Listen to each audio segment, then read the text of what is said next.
श्री राम जन्मभूमि तीर्थ क्षेत्र न्यास के वरिष्ठ सदस्य स्वामी परमानंद गिरी महाराज का आज पेंड्रा आगमन हुआ, जिनके आगमन पर राम भक्तों का हुजूम उमड़ पड़ा।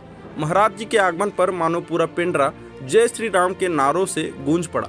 वहीं महाराज जी ने इस नवनिर्मित गौरेला पेंड्रा मरवाही जिले के समस्त वासियों के खुशहाली की कामना करते हुए भी सभी राम भक्तों को अपना आशीर्वाद प्रदान किया। राम भक्तों का इस तरह धार्मिक उत्साह देखते ही बन रहा है।